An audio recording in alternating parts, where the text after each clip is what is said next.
Hello, everyone. Welcome to another Opto Sessions podcast. I have the great pleasure of introducing Michael Kantrowitz today on the show, who is a chief investment strategist at Piper Sandler. How are you doing today, Michael? I'm good, thank you. How are you? Good to Yeah, see you. very good, very good. And where are you calling from? We're in our Piper Sandler Midtown New York City office. Nice.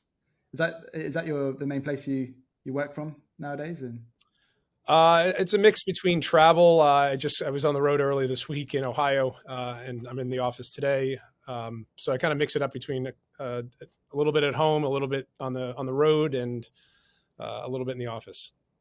okay. And you live near New York then? Yeah, yeah, I'm pretty close to Yeah. the city, out in the suburbs with a team of kids and my wife. Okay.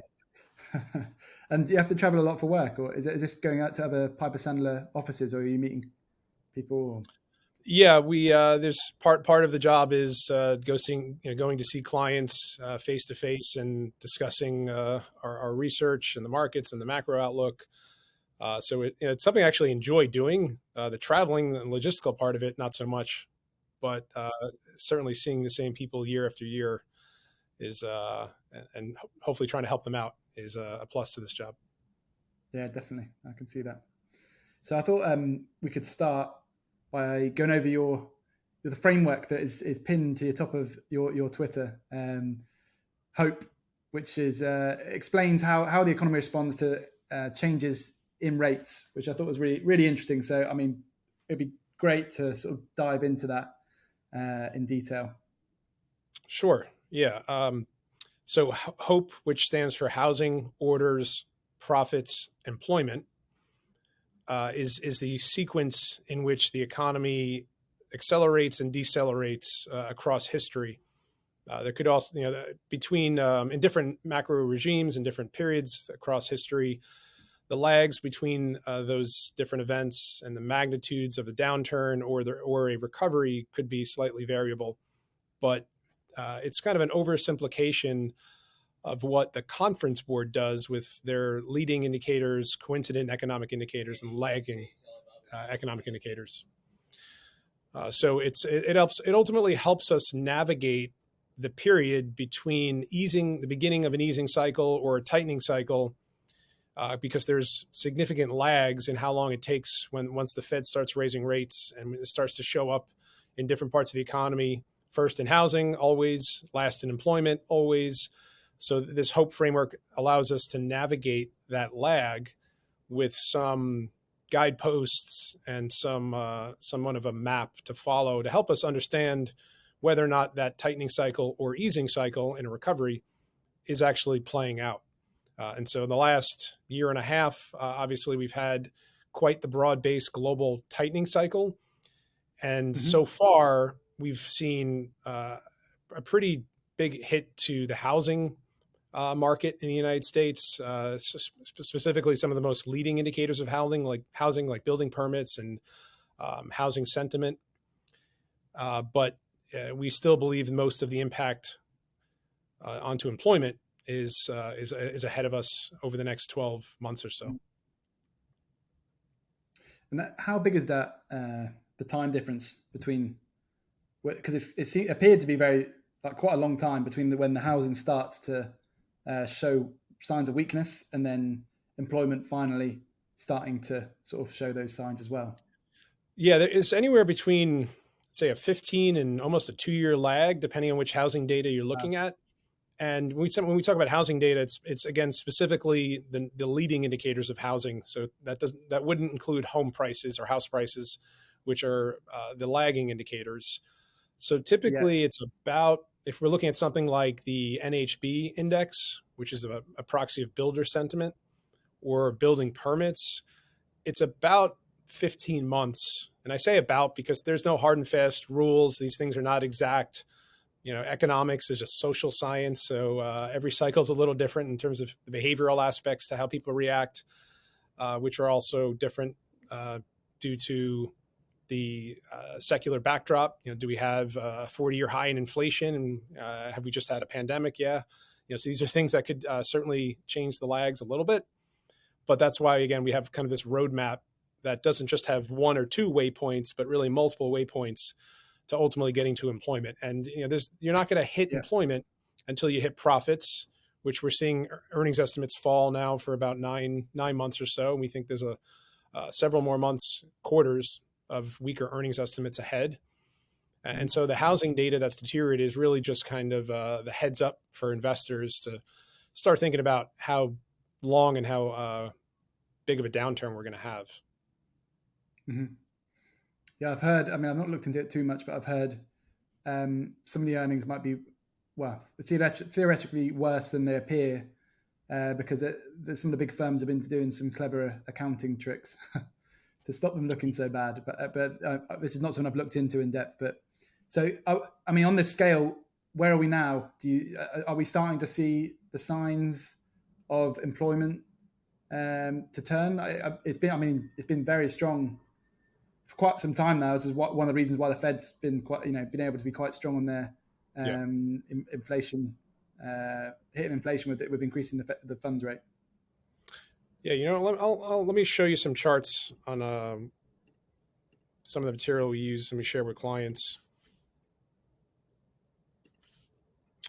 So the HOPE framework on this page right here, this is what you were referring to in that little heat map there, which was a study that went back 50 years or so, looking at the impact of interest rates on these different segments of the economy, housing orders, profits, and employment. And so with regards to the idea of respecting the lag and where are we now? Well, we're now 12 months post the first rate hike, which was only 25 basis points. That was on March 16th of 2022. So we're recording this today on March 29th, 2023. So the broader economy is really only reflecting 125 basis point rate hike. The lags of policy from the Fed take about 12 to 18 months. And so now the housing sector has certainly reflected much more than just 25 basis points of hikes via high mortgage rates. But I would argue that the employment backdrop is only really reflecting 25 basis points.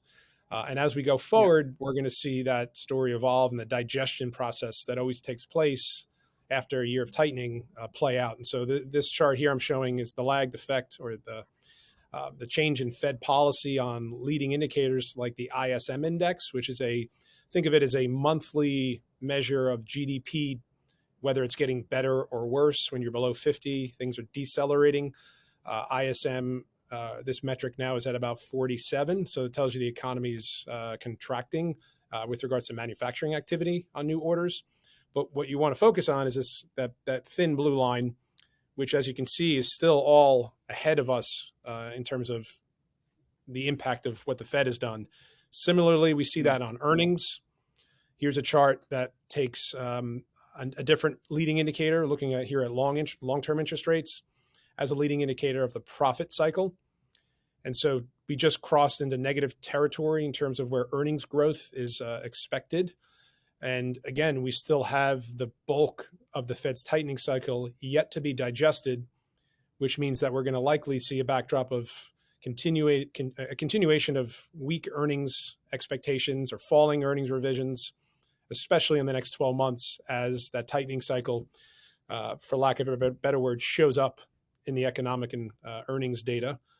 And then on employment, and again, those are the waypoints. Are higher rates impacting PMIs? Are higher rates impacting earnings estimates? And so far, the answers thus far, yes. And so now the downturn in housing we've seen helps inform us when we're going to begin to see unemployment rise. Or in this case, I'm showing a chart of initial unemployment claims, a weekly data point that comes out every Thursday in the U.S., which tells you how many people filed for the first time unemployment insurance at each one of the 50 states. And so we've seen housing deteriorate now for about 13 months or so, 14 months maybe. That tends to lead claims by about 15, 16, 17 months. So this chart is one we've been watching, kind of waiting, and why we have a back half of the year call where markets go lower when unemployment rises and initial claims rise, and the hard landing or recession story gets finally reflected back into equity markets.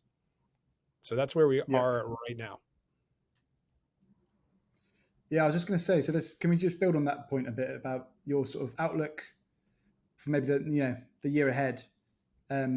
So you believe that the stock market will eventually sell off because of the fact that which is becoming quite clear now, we're probably entering a hard landing rather than anything else.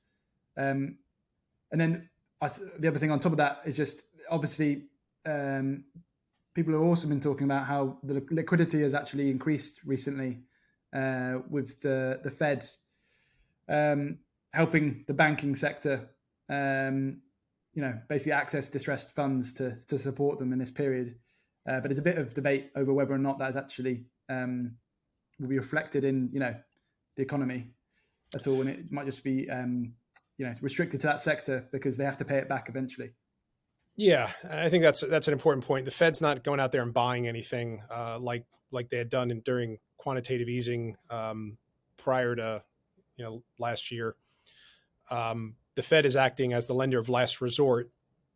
Interest rates are coming down or have come down from their highs because of fear in the banking system, and again, rising risks of a hard landing. That's not a good way to get interest rates down. It's not a good way to get the Fed's balance sheet. Yeah, it's picked up a bit, but again, it's in a very different form. So we would not and do not believe that this should be interpreted as QE a la what the Fed has done again over the last several years. This is them doing their job as the lender of last resort, and banks are paying a hefty fee to borrow from the discount window or from these new Fed facilities. And so it's very different when interest rates came down later in 2022 as people saw inflation data cooling.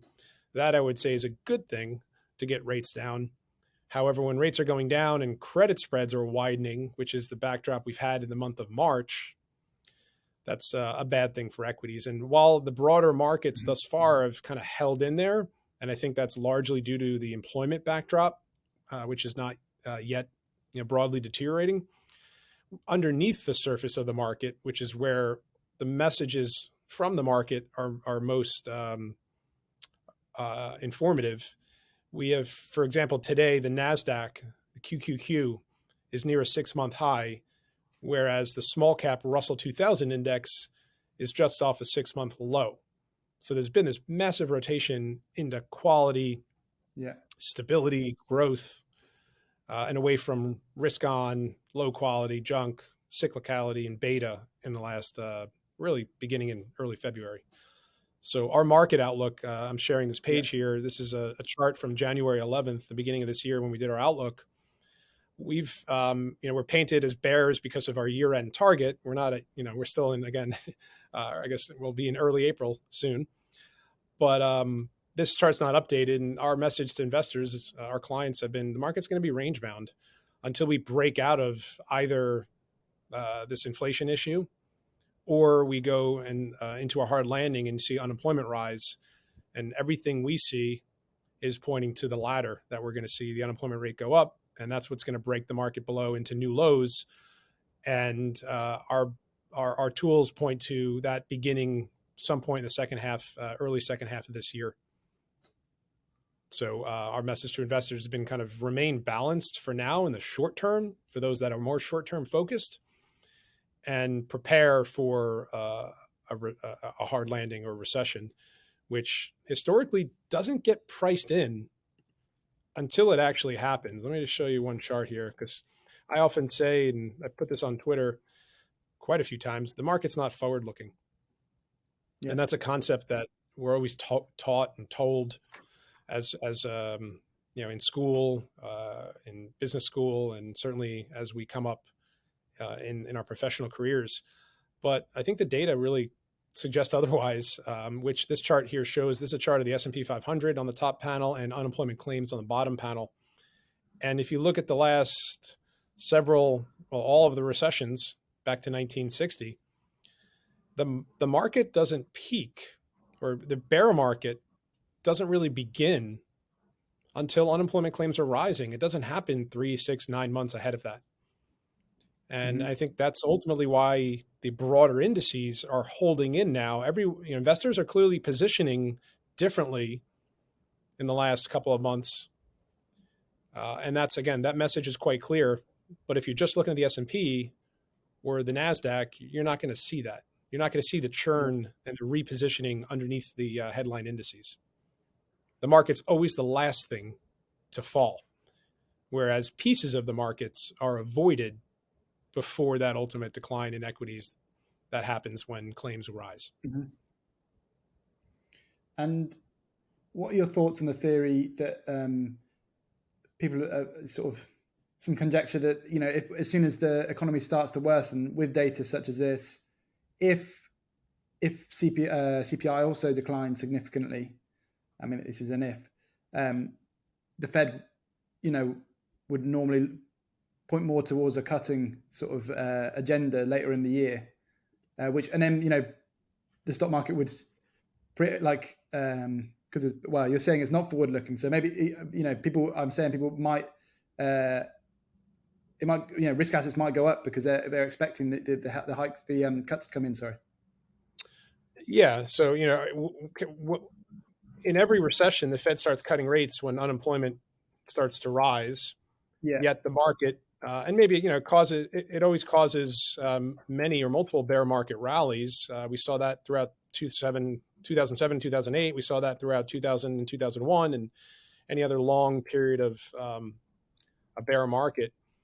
But for several reasons, and actually I'll bring it back to employment, rate cuts don't really help in a hard landing lift the market, at least not with a long lag. And that's because I think this chart shows the why. And this is a chart here of, again, unemployment claims. That's the black line, with a chart of a series of corporate credit spreads. So investment grade credit spreads, that's the red line. And if you focus in on the shaded areas, which are periods where claims are rising, what you see is that credit spreads are also widening. And so the Fed's typically cutting rates into a hard landing or recession because unemployment's deteriorating, because the credit markets are widening. And short of a massive fiscal stimulus like we saw in 2020 in the United States, there's no quick fix once a hard landing or once initial claims start rising. Besides fiscal stimulus like we saw in 2020. And there's always a lag when the Fed is cutting interest rates in a recession. It takes, again, about 9, 12 months, if not longer sometimes, for the economy to respond to that. And part of the reason is because the credit markets and financial conditions are often tightening when the Fed is cutting. Because, that's why the Fed's cutting rates, because the whole financial markets are kind of seizing up. And on top of that, something that I think a lot of investors have been introduced to or refamiliarized with, lending standards, because of what's gone on in the U.S. banking industry in the last in the month of March. When we're in a recession, or as the recession unfolds, banks are always tightening their lending standards for the same reason stocks are going down and credit spreads are widening and financial conditions are tightening, because there's more uncertainty, there's slower growth, there's default risks that are rising. And so it all sounds like a great story that, hey, the Fed's going to bail us out if the market goes down, and there's this Fed put that prevents the market from going down. But if you look throughout history, in a hard landing, that's just never been true. And I don't think it necessarily should be true going forward, unless human behavior since the beginning of time, fear and greed changes. And what's going to happen as this recession unfolds is you're going to have a lot of fear, as you always do. So I think that's wishful thinking, or it's an extrapolation of the last 14 years where we haven't had a cyclical downturn since 2007 and 2008. COVID was a quick fix from the certainly in the U.S. with all the stimulus. So you really had a short period of rising unemployment. That's not normal. That's not going to repeat itself. Certainly not after this inflation fiasco on a global basis. So, No, that's really interesting insight. And I noticed one of your tweets you put out just to uh, put forward like a different side of the argument. Recession risks. Can lower energy prices offset higher interest rates? Could you just get your thoughts on that? Sure. I think there's been a lot of stimulus in the form of lower energy prices since the peak of energy prices back in June of 2022. And those lower energy prices have played out for a lot of reasons. China was shut down for most of last year. President Biden released tons of oil from the Strategic Petroleum Reserve, and the global economy was slowing, and the dollar was rising sharply. So you had all these kind of negative tailwinds, macro tailwinds for energy. And if we think about the U.S. consumer, especially those consumers with the highest propensity to spend, the lower income, the middle to lower income, much of their consumption basket is food and energy. And so as oil prices have come down in the last 9 months, one could argue that's been a boost to the economy, especially for those lower end consumers. It's obviously helped bring down inflation, though clearly not the only inflation problem. Otherwise, we wouldn't be talking about inflation today. And arguably, it's caused core inflation, inflation outside of energy, to remain a little more sticky, because if consumers are not spending another dollar per gallon on gasoline, then they're spending it elsewhere. And if they're spending it elsewhere, they're keeping revenues of corporates stronger. They're keeping pricing power a little better for companies, which keeps employment a little better. So one could argue that lower energy prices has partially or maybe delayed some of the lagged impact of higher interest rates in the last few quarters. Now, going forward, I'm not so sure we're going to see much lower energy prices unless we see a much weaker economic backdrop. But again, these are the things that create the lags that are always variable, and it's not a perfect science. And so if the market so it plays out as you sort of talked about, the market declines as it becomes clear we're entering sort of a hard landing. What would indicate to you that the stock market has bottomed, or and would you expect to see this a volatility spike that everyone, many people talk about, that signifies the extreme fear before some recovery sets in? So here, let me again pull up a chart. So I don't think markets bottom because people panic. I don't think markets bottom because we get to some low valuation metric or some price level in the S&P. Sure, that could get some people to start buying, but in a very simplistic way, I think markets bottom when the problem that takes the market down, the perception is that problem's going away. As simple as, we just went through a potential banking crisis in the United States, and, markets bottomed when the government stepped in and made people feel that we're not going to have a systemic banking crisis and backstop deposits, and, do all these other facilities that have helped banks remain liquid. Back in last year, we were just talking about energy, when gasoline prices, at the lows in the market in June of 2022, gasoline in the United States was $5 a gallon, a record high.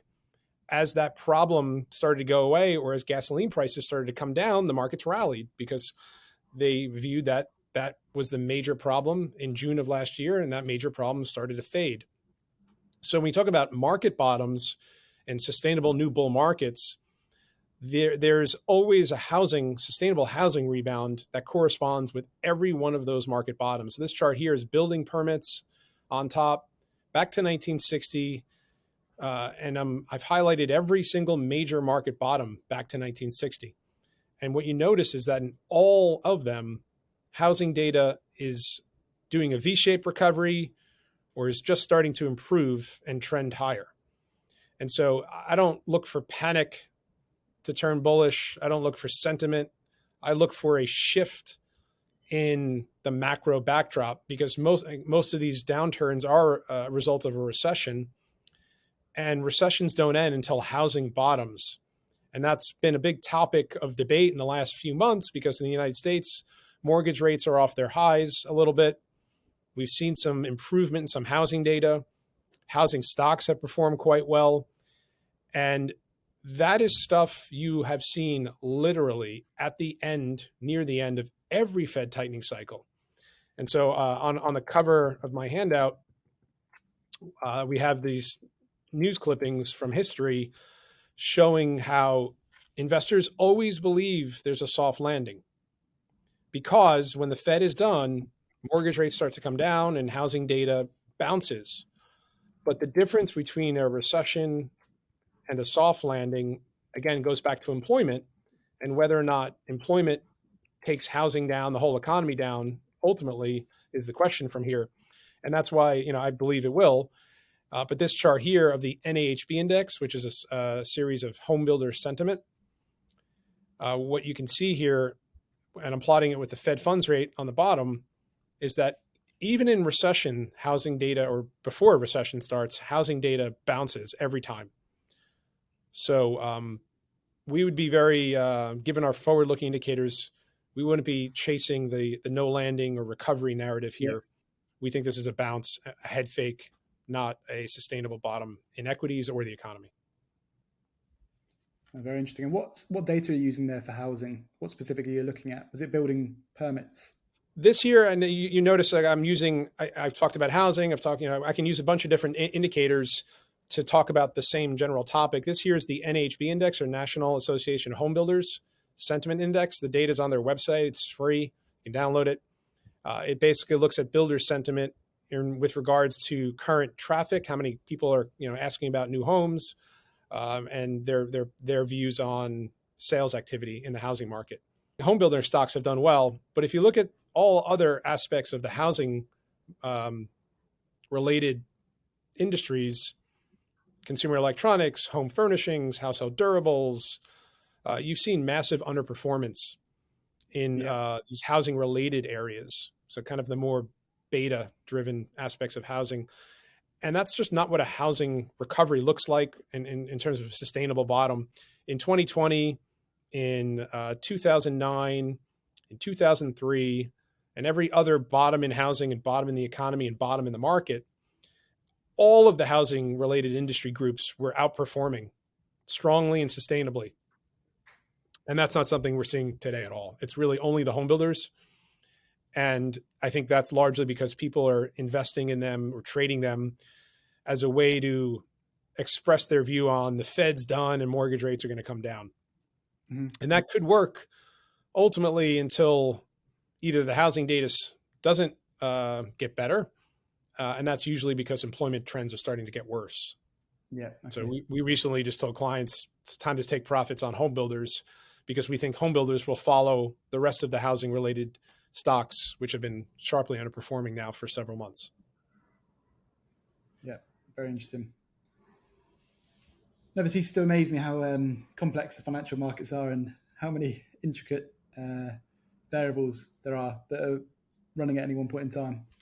Well, I think that's why you have, we have a framework. Obviously, experience helps. Going through a lot of market cycles helps, and understanding what parts of the cycle repeat themselves, which parts of the cycle rhyme, and then knowing that you have to acknowledge and contextualize things that are different in each cycle, but also that those differences don't necessarily break the drivers of the business cycle. So I was just going to say, if you finish first. Well, so the main reason we have a bearish view by year end and view that we're going to have a hard landing is because historically, the main three ingredients of a recession, which are a Fed tightening cycle, a commercial bank tightening cycle, and that's again lending standards, and an inflation problem. Those are the three ingredients that have preceded every single recession.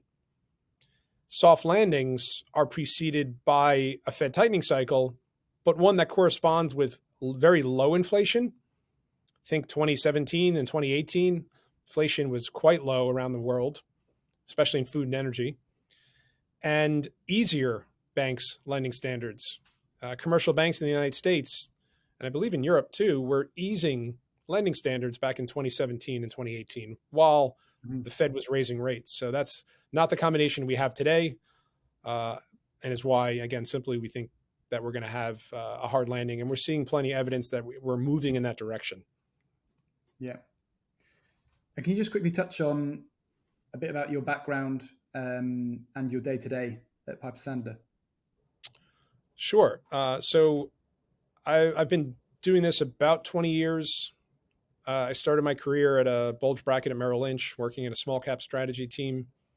I moved on from there to go join ISI Group, which is one of the before they got bought by Evercore, the predominant macro research firms on Wall Street.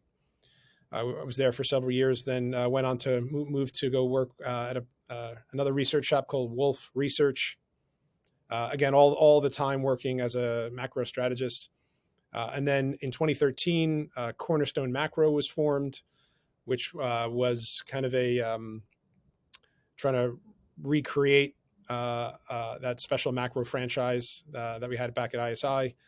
And then Piper Sandler bought Cornerstone Macro just over a year ago. And so that's my background. Growing up, in the industry, I went through the CFA program, didn't know if I wanted to be a stock person or a strategy analyst or a quant. So, for people that are younger, it's always good to keep your options open and your foundation broad. Day to day is, again, as I mentioned earlier, it's just came from a client meeting earlier. Earlier in the week, I was in Ohio, the week before in Miami. So a lot of travel, a lot of seeing clients. I have a great team that I've worked with for about 15 years now. So not common on Wall Street to be working with the same great team for that long period of time. We've all moved together at those firms I mentioned earlier. And so our team is able to really cover a lot of ground with the group of us that's been together. So, day-to-day is research, trying to interpret the markets. We're not really super short-term focused. I don't really care what happens day-to-day in the market. We're looking for trends. Our clients are institutional investors that have to allocate billions of dollars of capital, which is not something you can do week to week or day-to-day or even month to month. So we're really looking out to forecast market trends and macro trends of at least 3 months, and really the sweet spot's kind of 6 to 12 months. So it's a busy job in a normal, stable backdrop. In the last 5 years, it's been I don't even know what the right word for it, but the last 5 years feels like 20 years. Yeah, seems like there's a lot happening. Thanks, Michael. And moving on from that, I just wanted to touch back on the property angle that we've been talking about, although a specific element of it, which is more on the commercial property side.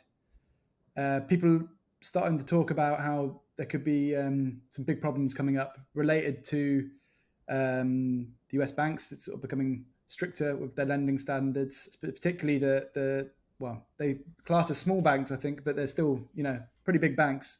They're just not the big mega banks. Tightening up their lending and a lot of these commercial real estate loans, I think it's something like $500 billion or something, comes due next year at a point where, banks may not be lending. And another factor is that during COVID, a lot of these places which, are office buildings, things like this, have low occupancy rates as well. So not only has the interest rates gone up, so they have to refinance at higher interest rates, they may have low occupancy, so their actual income from the property isn't good either. And, there might be some sort of scenario where they can't even afford their payments on the interest, or the building's not paying for itself, essentially. Sure. I don't know if you've looked into this a bit, but it seems like to be quite a significant thing that might happen. Yeah, it's not our team's specialty specifically, but the message we try to say from the top down view is number one, we have the conditions for things to break and for bad things to play out. And you look throughout history, things break for two reasons generally. it's either from higher interest rates, like we've just seen in the U.S. banking system or the UK gilt market back late last year, when the Mexican peso, the tequila crisis back in 1994, that was while the Fed was raising rates aggressively and the dollar was rapidly rising and became a big problem for the Mexican central bank. So that was around rates. Bigger problems tend to happen when employment starts to deteriorate, as for obvious reasons, consumers lose their ability to consume, and then you have credit issues that create a feedback loop. And so that is still ahead of us largely. So I'm showing you a screen here of our top 10 high conviction calls from the beginning of the year in our January outlook. And one of the things, and we put a long list together of where the potential risks are, but then there's always the most important one, the unknowns.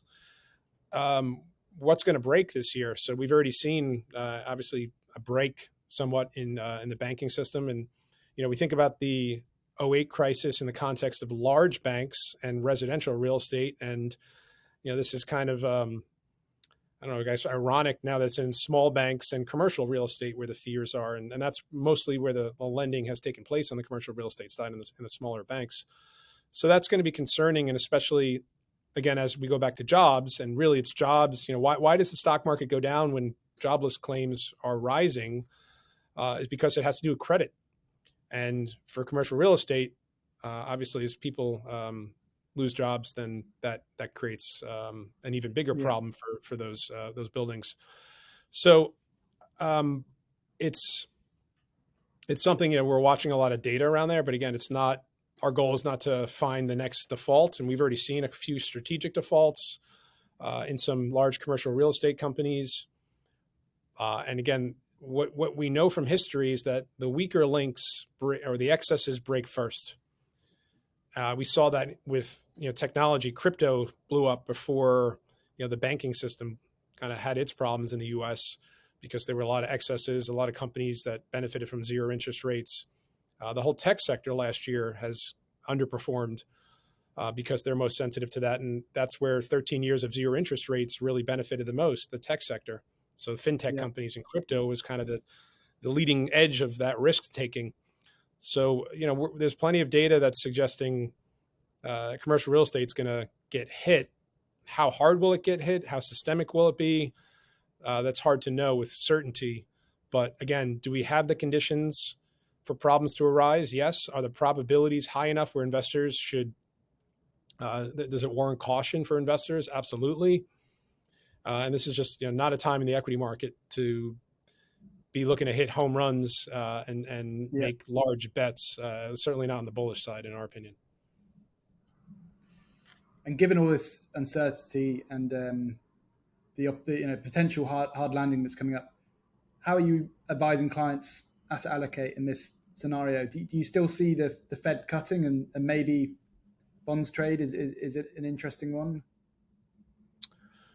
So again, our clients a lot of them have to be fully invested or long short. So they're always looking to move around their allocations if there's a theme to be played. So what our recommendation has been in the last several months has been to be buying companies, whether you're a long only investor and you're trying to beat a benchmark, or you're long short investor and trying to beat your shorts. So buying companies that have high profitability, that are less cyclical, that have proven track records of growing earnings. So not companies that may grow earnings down the road, but companies that are stable earnings growers, and as well as those companies today that currently are outperforming their peers, and we measure that looking at earnings revisions. So we have a long model, which you see on the bottom of this page. And today, the stocks that are in that model are names that best represent those four factors within their own sectors. So we don't think it's a great time to be making big sector bets or big industry bets, because big sector and industry bets could bring you closer to making a big market bet. And if we think we're going to be in a market that's going to remain sideways for another 4 to 5 months potentially, and not break down until we see rising unemployment, making big sector and industry bets could just be could just look like the market, where it goes up for 2 months, goes down for 2 months, goes up for 2 months. And so you could be a genius or a fool every 2 months if you have these big higher beta or lower beta bets. So we kind of want to be more balanced and more selective, and really getting down to the company level. But ultimately, again, not financial advice that I can give, but ultimately, I think equities remain very unattractive. I think U.S. Treasury yields remain very attractive. If we have a soft landing, if the Fed cuts rates and we have a soft landing somehow, then Treasury yields should do really well, while equities potentially hold in there, maybe go up a little bit. If we have a recession, Treasury yields will likely do very well, as the Fed cuts rates and equities are under severe pressure, and then we get a pretty big flight to safety trade. So, for most retail folks, I think, being patient and prudent is the prescription for today. And going forward, though, into the, looking more long-term, 5-year, 10-year, you said you still expect to see lower PEs and index returns. And I guess potentially. Yeah, there's if we think we're not going back to the world of zero interest rates, quantitative easing, sustainably, which we think there's an argument to suggest that we're not going back to that type of environment, and that there are there are a number of positive longer term bullish narratives in the U.S. economy and the global economy. Don't get me wrong. Again, we follow the business cycle. We were really bullish in 2021. In fact, we had the highest target on Wall Street. We're bearish, or moving towards a bearish view ultimately now, because we follow the cycle, which means that at some point the cycle will turn back up, probably some point in the early, maybe middle of 2024. From automation to onshoring, there's a lot of long-term bullish narratives for the U.S. economy and the U.S. stock market. It's not going to look like it did the last 13, 14 years, where we had really good returns in a real narrow subset of large cap growth stocks that lifted the index and lifted U.S. relative performance compared to the rest of the world. When you look at equities around the world, they tend to be far more cyclical than U.S. equity markets, especially today. So I think, if the U.S. markets have strongly outperformed the rest of the world really since 2011, that we're probably not going to be swinging back to the opposite extreme. We're going to be somewhere more in the middle. And so I think, inflation and interest rates are going to, over the next 5 years after this downturn, normalize at a higher level than where we were the prior decade plus, which suggests that you're not going to see as much strong growth leadership, and you'll see some better cyclical and value leadership. Again, I don't think we'll be at the tails of either one of those. I think a good balanced portfolio makes a lot of sense, and that didn't make a lot of sense, from 2011 to 2021. You wanted to be heavily tilted towards growth, and prior to the global financial crisis, you wanted to be pretty heavily tilted towards value and cyclicals. So I think we're going to see more volatility in the macro environment, and therefore in the market environment. And so taking extreme bets on one side of a spectrum, whether it's large versus small cap or growth versus value or US versus the rest of the world, probably doesn't make a lot of sense. Or being barbelled probably doesn't make a lot of sense over the long term. Being more thoughtful and looking for companies that are really idiosyncratic winners that don't depend on the macro as much, I think could kind of be a better way to position. But I think the easy days are behind us. And what themes, such as you mentioned onshoring, do you think are well positioned for growth over the next sort of 5 years? Are there other ones you're thinking about? From a longer term perspective, I think those are the automation and onshoring are kind of the big two. Yeah. Again, our process is far more business cycle driven, so that kind of overlays into it.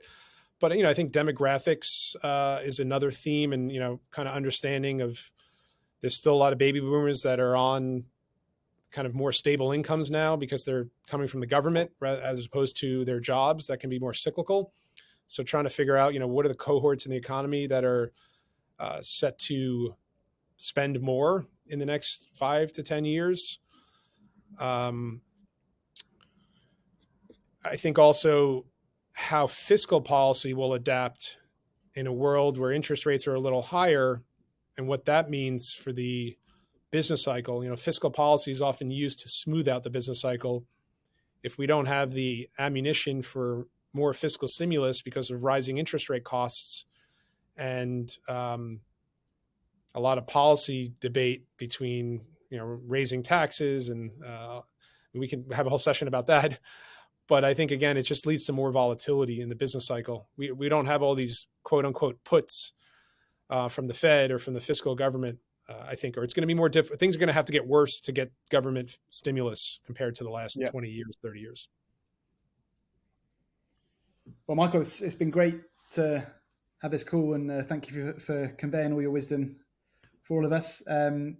It's been really great to dig into the macro, obviously, and because there's so much going on at the moment. So your opinions and insights are invaluable. Is there anything you'd like to leave with?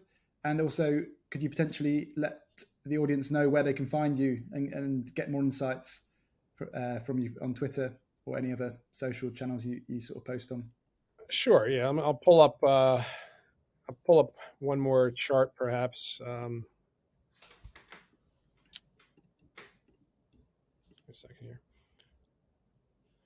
So, or three charts. So, again, big picture here is that we've had a bond bear market in 2022, and that's what ultimately pulled down equities. I don't think it was because we were heading or pricing in a recession. Although we're people are tuned to thinking stocks are going down because we're pricing in a recession, and that's the only reason stocks go down. I don't think that's the case. We shouldn't be so rigid. And now we're going to see the lagged effects of that bond bear market hit the economy. And that's always the way it works out. It hits the stock market, pieces of the stock market first, and then it hits the economy second, and then hits the stock market again if we get a hard landing. So these three charts just show the lagged effect of higher interest rates affecting earnings estimate revisions on top, credit spreads on the bottom left, and the performance of high to low beta stocks. So kind of a simple version of risk on versus risk off. So you see for all three of those metrics, it suggests weaker earnings revisions, higher credit spreads, and risk off leadership.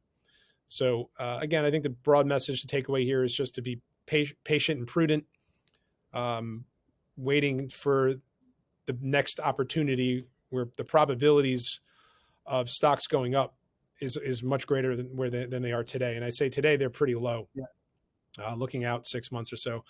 So yeah, I'm on Twitter. My handle, I think, is at Michael Kantrow.